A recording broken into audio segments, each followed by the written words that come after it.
말씀 위에 가정을 세우는 아이러브 가정예배. 안녕하세요. 여러분과 함께 말씀을 나눌 추진 목사입니다. 가정예배로 모이는 여러분들에게 삼위 하나님의 은혜와 진리와 사랑이 풍성하길 축복합니다. 먼저 마음을 열어 함께 하나님을 찬양하겠습니다.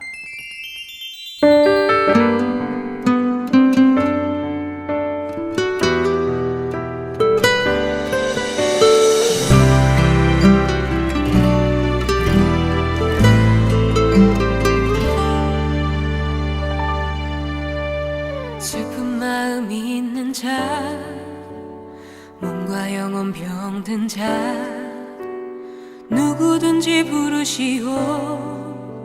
예수 이름 부르시오. 그 이름을 믿는 자, 그 이름을 부르는 자, 그가 어떤 사람이든 그는 구원하리리.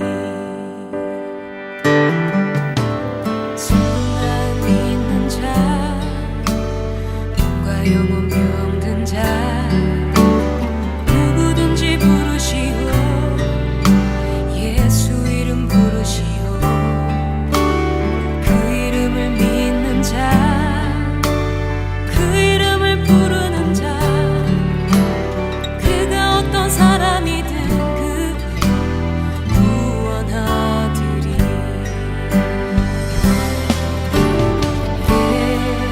예수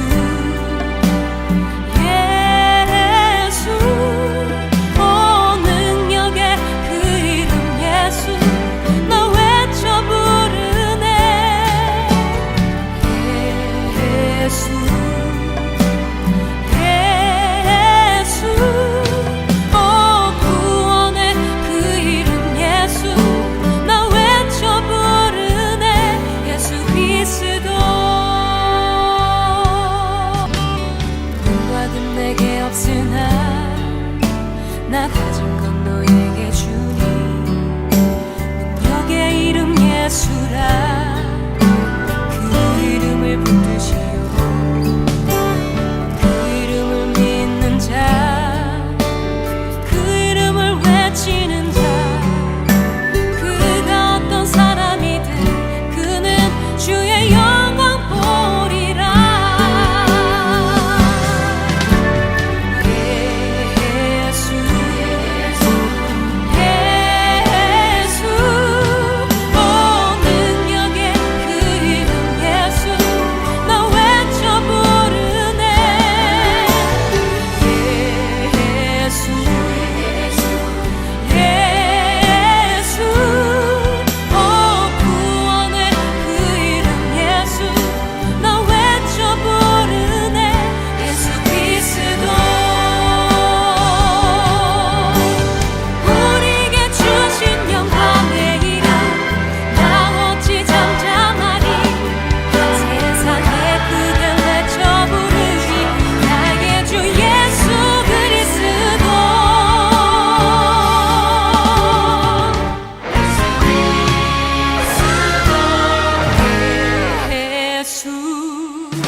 예수 그리스도,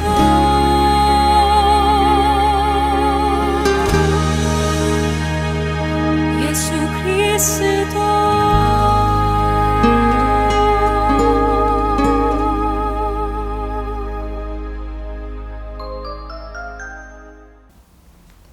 함께 보실 하나님의 말씀은 고린도후서 5장 17절입니다. 그런즉 누구든지 그리스도 안에 있으면 새로운 피조물이라. 이전 것은 지나갔으니 보라 새 것이 되었도다. 아멘. 예수님께서 공생애를 살아가실 때 당시 유대인들은 로마 제국의 지배를 받고 있었습니다. 그리고 로마는요, 이 유대인들에게 세금을 거두어서 로마에 바치는 일을 하도록 세리들을 세웠습니다. 로마는 이 세리들에게 월급을 주진 않았어요. 그러면 세리들은 어떻게 수입을 챙겼느냐? 동족들에게 세금을 거두는 거죠. 그래서 로마에게 바칠 만큼 주고 나머지를 자기 걸로 챙겨야 되는데요. 이 유대인들이 자신들의 수입을 많이 챙기려면 어떻게 해야 되겠습니까? 동족의 것을 더 많이 거두면 그런 수입이 더 많아지겠죠. 그래서 유대인들이 되게 싫어했거든요. 세리들을 향해서 너희는 매국노들, 나라 팔아먹는 놈들, 나쁜 놈들 그렇게 생각했습니다. 세리들이 더 큰 부자가 되려면 세금을 더 많이 거두면 되고요. 그러면 속여야 되고 빼앗아서 부자가 되는 것이죠. 그래서 이 유대인들은 세리들을 너무너무 싫어했는데요. 당시 세리장이었던 이 삭개오는 성경을 보니 부자라고 말하고 있습니다. 자, 어떻게 하면 부자가 될 수 있다고요? 많이 속여서 많이 빼앗으면 더 큰 부자가 된다고요. 그러면 삭개오는 부자였으니까 나쁜 짓 많이 했다는 말이죠. 나쁜 짓 정말 많이 했을 겁니다. 그러면 주위에 있는 사람들이 삭개오를 좋아했을까요? 싫어했을까요? 당연히 싫어했겠죠. 속이고 나쁜 짓 하니까 너무너무 싫어했을 겁니다. 이 세리라는 사람들은요, 당시 굉장히 똑똑한 사람들이었습니다. 적어도 세계 국어는 능숙하게 할 수 있어야 되거든요. 생활 언어였던 아람어, 모국어였던 히브리어, 그리고 공문서를 작성해야 되는 헬라어까지 능숙하게 말하고 문서로 작성할 수 있을 만큼 아주 똑똑한 사람들이었습니다. 또 세금을 아주 정확하게 정산을 해야 됐으니까 아주 치밀한 사람들이었겠죠. 삭개오는 그런 세리들의 장, 그러니까 세리들의 리더였습니다. 그 사람들 중에서도 좀 더 탁월했던 모양이죠. 여러분들은 어떨 것 같습니까? 공부도 잘하잖아요. 돈도 많잖아요. 여러분들이 원하는 모습 아닙니까? 돈 많고 공부 잘하고 행복할 것 같습니까? 삭개오의 삶은 그렇게 행복하진 않았습니다. 뭔가 모를 허전함이 있었죠. 삭개오의 마음속에 늘 공허함을 가지고 그렇게 살아갔을 겁니다. 그러다가 예수님에 대한 소문을 삭개오가 듣게 되어 사회적으로 소외받는 사람들을 아주 친절하게 대한다는 소식도 듣고, 또 그분의 제자 중에는 자기와 같은 세리도 있다고 하니까 꼭 한번 만나보고 싶다, 그리고 대화를 한번 나눠보고 싶다, 이런 생각들을 하고 있었습니다. 어느 날 예수님이 삭개오가 사는 자기 동네로 이렇게 지나간다는 소식을 들었어요. 삭개오는 예수님을 꼭 한번 만나보고 싶었습니다. 그런데 너무 많은 무리들이 예수님을 보기 위해서 모여 있었고, 해필이면 이 삭개오가 키가 작아가지고 그 무리들 너머에 있는 누군가를 볼 수 있을 만한 상황이 안 되는 거예요. 그럼 어떻게 해요? 무리를 막 뚫고 비집고 나가가지고 들어가서 좀 얼굴 디밀면서 아유, 저분이 예수님이구나, 이렇게 좀 볼 수 있으면 좋을 텐데, 무리들이 삭개오를 싫어했거든요. 삭개오가 머리를 디밀더라도 절대 안 비켜줬겠죠. 곱게 봐줄 리 없습니다. 하는 수 없이 삭개오가 선택한 것은 나무를 올라가는 것이었습니다. 그때 당시에 가장 흔했던 나무는 돌무화과 나무인데요. 거기 위로 올라가서 예수님을 한번 만나고자 이제 설레는 마음으로 예수님을 딱 찾았습니다. 그때 예수님하고 삭개오하고 눈이 마주쳤어요. 처음 만났는데 예수님이 갑자기 이름을 부르는 거예요. 삭개오야, 속히 내려오라. 내가 오늘 너희 집에 머물러야 되겠다. 깜짝 놀랐겠죠. 그런데 처음 만났는데도 불구하고 이름을 불렀다, 이것 때문에 놀란 것이 아니라 자기 자신의 이름을 이렇게 따뜻하게 불러주었기 때문에 삭개오는 많이 놀라고 또 많이 감사했을 겁니다.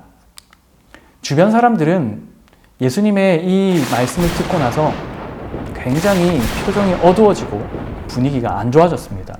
어떻게 예수님이 저런 죄인 중에서도 아주 악질적인 죄인과 함께 하신단 말인가 하면서 혀를 끌끌 찼지요. 그러나 예수님은 그들의 시선은 아랑곳하지 않고 이 삭개오를 만나 주시기로 합니다. 예수님께서 삭개오의 집에 들어가셨죠. 삭개오와 예수님이 서로 얼굴을 마주합니다. 예수님께서 특별한 말씀을 하시기도 전에 삭개오의 놀라운 변화된 모습이 보입니다. 어떻게 변화되었을까요? 부자였던 이 삭개오가 자신의 재산의 절반을 뚝 잘라서 가난한 사람들에게 나누어 주겠다고 합니다. 그리고 누군가의 것을 속여 빼앗은 것이 있다면 4배로 갚겠다고 합니다. 분명히 삭개오라는 사람이요, 자기가 가지고 있는 재산이 거의 대부분이 속여 빼앗았을 건데, 한마디로 전 재산을 다 팔아서 다 가난한 사람들에게 나눠주고 지금 회개하겠다는 말 아닙니까? 이에 예수님께서 삭개오를 향해서 이렇게 말씀하십니다. 누가복음 19장 9절에서 10절 말씀입니다. 예수께서 이르시되 오늘 구원이 이 집에 이르렀으니 이 사람도 아브라함의 자손이로다. 인자가 온 것은 잃어버린 자를 찾아 구원하려 함이니라. 아멘. 사랑하는 친구 여러분, 삭개오는 어떤 사람이었나요? 돈 많고 똑똑한 사람, 부자인데 공부도 잘하는 사람, 엄친아인가요? 그러나 세리라는 아주 나쁜 일을 하는 사람이었죠. 그래서 많은 사람들에게 따돌림을 당하던 사람이었습니다. 그래서 삭개오의 마음에 늘 허전한 마음이 있었고, 그 허전함을 어쩌면 예수님 안에서 채울 수 있겠다는 희망을 가지고 있었죠. 그리고 예수님이 삭개오를 만나 주십니다. 삭개오 어떻게 됐나요? 변화됐습니다. 놀랍게 변화됐습니다. 자신이 저질렀던 모든 나쁜 일들을 돌이키고 재산을 모두 팔아 가난한 자들에게 나누어 주고, 그리고 전심으로 예수님을 따르는 그런 사람이 되었습니다. 돈을 다 버렸으니까 불행한 삶이 되었을까요? Nope. 그렇지 않습니다. 돈을 버렸지만 예수님을 얻었기 때문에 세상 그 누구보다 행복한 사람이 되었습니다. 여러분들은 예수님을 만나셨나요? 예수님을 만나면 정말 행복합니다. 예수님을 만나면요, 이전에 우리가 좋아하던 것들, 우리가 가치 있게 생각하던 것들, 그런 것들이 이제는 더 이상 그렇게 좋지 않게 느껴집니다. 예수님보다 소중했던 것들이 이제는 예수님 앞에서 아무런 가치 없는 것들로 바뀐다는 것이죠. 그래서 예수 만난 사람들은 이전과 같은 모습으로 살아가지 않습니다. 삭개오처럼 변화된 삶을 살아가게 되는 거죠. 고린도후서 5장 17절 말씀을 보면 이렇게 기록하죠. 그런즉 누구든지 그리스도 안에 있으면 새로운 피조물이라. 이전 것은 지나갔으니 보라 새 것이 되었도다. 여러분 모두가 예수님을 만나서 새로운 삶, 예수님이면 충분한 그런 행복한 삶 살아갈 수 있기를 간절히 축복합니다. 이제 가정예배지에 있는 나눔 질문을 가지고 부모님과 함께 대화를 나누시고요, 가정예배를 마무리하시면 되겠습니다. 다음 주에 만나요. 안녕.